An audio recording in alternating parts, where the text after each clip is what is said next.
നമസ്കാരം. മനുഷ്യന് ഭാഗ്യവും നിർഭാഗ്യവും എപ്പോഴാണ് പെട്ടെന്ന് കടന്നു വരാറുള്ളത് എന്ന് ആർക്കും പ്രവചിക്കാൻ കഴിയുകയില്ല.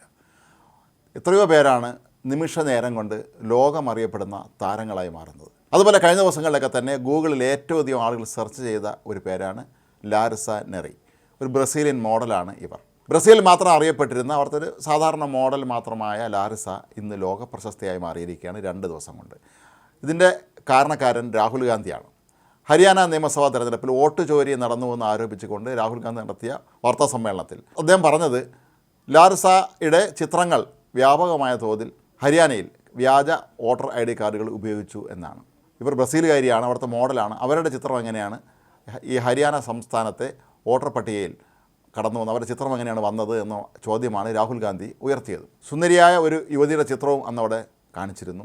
ഏതായാലും ഇതിന് തൊട്ട് പിന്നാലെ ഇൻസ്റ്റാഗ്രാമിൽ അവരെ തേടിയുള്ള പാച്ചിലായിരുന്നു. പിന്നീട് അങ്ങോട്ട് എല്ലാവരും തേടുന്നുണ്ട്, ലാരിസ ആരാണ്, ലാരിസ എവിടെയാണ്, ലാരിസയുടെ വിശദാംശങ്ങൾ എന്താണെന്ന് തുടങ്ങി എല്ലാവരും തന്നെ തേടി എത്തിയപ്പോഴാണ് ലാരിസയും അന്തം വിട്ടുപോയത്. ഈ വാർത്ത ആദ്യം പുറത്തു വന്ന സമയത്ത് ലാരിസ ഒന്ന് ഞെട്ടിയിരുന്നു. ഇന്ത്യയിലെ രാഷ്ട്രീയമായൊന്നും തനിക്കൊരു ബന്ധവുമില്ല എന്നൊക്കെയാണ് അവർ പറഞ്ഞത്. പക്ഷേ ഇപ്പോൾ ഇത് ക്രമേണ ലാരിസ ആസ്വദിച്ചു തുടങ്ങിയതായിട്ടാണ് നമുക്ക് മനസ്സിലാക്കാൻ കഴിയുന്നത്. അവർ പറയുന്നത് ഞാൻ ഇനി ഹിന്ദി പഠിക്കാൻ പോകുന്നു എന്നാണ്.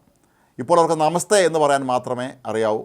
മറ്റ് ഇന്ത്യൻ ഭാഷകളിലെ വാക്കുകളൊന്നും തന്നെ അവർക്ക് അറിയില്ല. പക്ഷേ ഇന്ത്യയിൽ താൻ ഇത്രത്തോളം വലിയൊരു താരമായി മാറി എന്ന വാർത്ത അവരെ ഞെട്ടിപ്പിക്കുകയാണ്.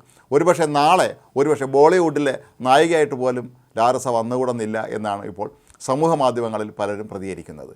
എത്ര പെട്ടെന്നാണ് ഒരാളിൻ്റെ ഭാഗ്യം തെളിയുന്നത് എന്ന് നമ്മൾ ഇതിലൂടെ ചിന്തിക്കേണ്ടി വരും. സമൂഹ മാധ്യമങ്ങൾ വളരെ സജീവമായതോടുകൂടി ഇത്തരത്തിൽ നിരവധി പേർ ഒറ്റ ദിവസം കൊണ്ട് താരങ്ങളായി മാറിയ എത്രയോ സംഭവങ്ങളുണ്ട്. അതുതന്നെയാണ് ഇപ്പോൾ ലാരിസയുടെ കാര്യത്തിലും സംഭവിച്ചിരിക്കുന്നത്. ലാരിസ ഇനി അങ്ങോട്ട് ഹിന്ദി പഠിക്കും.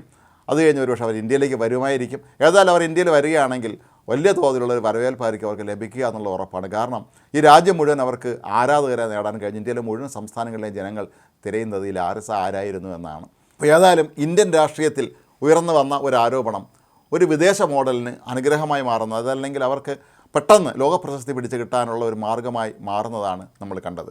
രാഹുൽ ഗാന്ധി കഴിഞ്ഞ ദിവസം നടത്തിയ വാർത്താ സമ്മേളനവുമായി ബന്ധപ്പെട്ട് പിന്നീട് നിരവധി വിഷയങ്ങൾ ഉയർന്നിരുന്നു. രാഹുൽ ഗാന്ധി പറഞ്ഞതിനെ ഖണ്ഡിച്ചുകൊണ്ട് BJP ഉൾപ്പെടെയുള്ള രാഷ്ട്രീയ പാർട്ടികളുടെ നേതാക്കൾ എത്തിയിരുന്നു, തെരഞ്ഞെടുപ്പ് കമ്മീഷൻ എത്തിയിരുന്നു. രാഹുൽ ഗാന്ധി പല വസ്തുക്കളും തെറ്റിച്ചാണ് പറഞ്ഞത് എന്നും കൃത്യമായി കാര്യങ്ങൾ മനസ്സിലാക്കാതെയാണ് അദ്ദേഹം വാർത്താ സമ്മേളനം നടത്തിയതെന്നുമൊക്കെ പലരും ആരോപണങ്ങൾ ഉന്നയിച്ചിരുന്നു. എങ്കിൽ പോലും സാധാരണ രാഹുൽ ഗാന്ധി ഉന്നയിക്കുന്ന ആരോപണങ്ങളൊക്കെ 2 ദിവസം കഴിയുമ്പോൾ കെട്ടടങ്ങും. എങ്കിൽ പോലും അദ്ദേഹം ഈ സംഭവവുമായി ബന്ധപ്പെട്ട് ആരോപണം ഉന്നയിച്ച ആ സ്ത്രീ ഇത്രയും വേഗം പ്രശസ്തയാവുമെന്ന് അവർ പോലും കരുതി കാണുകയില്ല.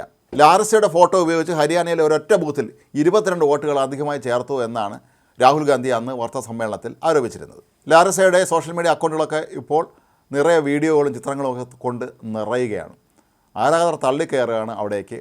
ഇതിനിടയിൽ അവരുടെ ഈ ഫോട്ടോ എടുത്ത ഫോട്ടോഗ്രാഫർ അവരുടെ ഈ ചിത്രം തൽക്കാലത്തേക്ക് ബ്ലോക്ക് ചെയ്തിരിക്കുന്നതായും വാർത്തകൾ പുറത്തു വന്നിരുന്നു. ഏതായാലും ലാരിസ ഇപ്പോൾ വലിയ താരമായി മാറിക്കഴിഞ്ഞിരിക്കുന്നു. രാഹുൽ ഗാന്ധി ഒരൊറ്റ ദിവസം കൊണ്ട് അവരെ ലോക പ്രശസ്തിയായി തീർത്തിരിക്കുന്നു. ഏതായാലും ഇത് വളരെ അപൂർവമായ സംഭവമാണ്. അതേസമയം തന്നെ സമൂഹ മാധ്യമങ്ങളിൽ ഇന്ന് എത്രത്തോളം നമ്മുടെ ഇടയിൽ സ്വാധീനം ചെലുത്തുന്നു എന്നുള്ളതിൻ്റെ തെളിവ് കൂടിയായി മാറുകയാണ് ഈ ഒരു ചിത്രം.